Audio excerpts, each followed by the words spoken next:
বিগত 17 বছর ধরে বাংলাদেশের জনগণকে ভোট দিতে দেওয়া হয়নি। পরিকল্পিতভাবে ক্ষমতাকে কুক্ষিগত করে রাখা হয়েছে।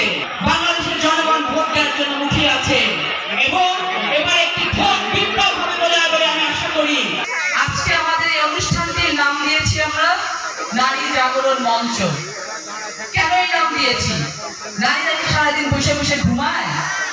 না, এই নাম দিয়েছি এই কারণে যে গোটা বিশ্ব, গোটা বাংলাদেশ, রাজশাহী, নাটোর, লালপুর, বাগাতিপাড়া দেখে দাও, নারীরা অলরেডি জেগে উঠেছেন। একটি দেশ গড়ার জন্য, একটি দেশকে বাসযোগ্য করে তোলার জন্য আজ আপনাদের সহযোগিতা আমাদের প্রয়োজন। কেবলমাত্র তখনই আমরা এই কাজগুলো করতে পারবো যখন আপনাদের সকলের কণ্ঠস্বরে একটি প্রতীক ঘুরবে। সেই প্রতীকটা কি প্রতীক? জনগণের কি প্রতীক?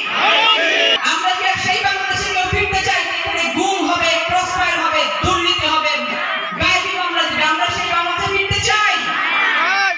যদি ফিরতে না চাই তাহলে আমার ভাইয়ের সাথে হাত ধরে, আমার স্বামীর সাথে হাত ধরে, আমার বাবার সাথে হাত ধরে, আমার বেটার সাথে হাত ধরে আমাদেরকে একইভাবে এগোতে হবে। বিগত 17 বছর ধরে বাংলাদেশের জনগণকে ভোট দিতে দেওয়া হয়নি। পরিকল্পিতভাবে ক্ষমতাকে কুক্ষিগত করে রাখা হয়েছে।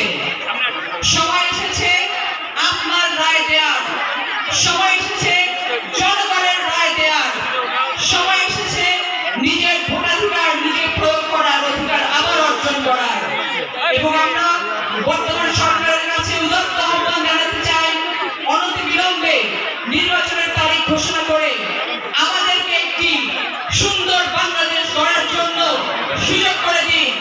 দেশের মানুষকে তাদের ভোটাধিকার প্রয়োগ করে তাদের প্রতিনিধি নির্বাচিত করার জন্য আপনারা সুযোগ করে দিন। কেবলই তখনই এই ফ্যাসিজম থেকে শুরু করে যে পথ চলা শুরু হয়েছিল, সেই ফ্যাসিজম শেষ হয়েছে, কিন্তু গণতন্ত্রের যাত্রা করে শুরু হয়নি। বাংলাদেশের জনগণকে তাদের ভোটাধিকার প্রয়োগের মাধ্যমে আপনারা সেই গণতন্ত্রের যাত্রা শুরু করার জন্য সুযোগ করে দিন। বাংলাদেশের জনগণ ভোট দেওয়ার জন্য মুখিয়ে আছে এবং এবার একটি ভোট বিপ্লব হবে বলে আমি আশা করি।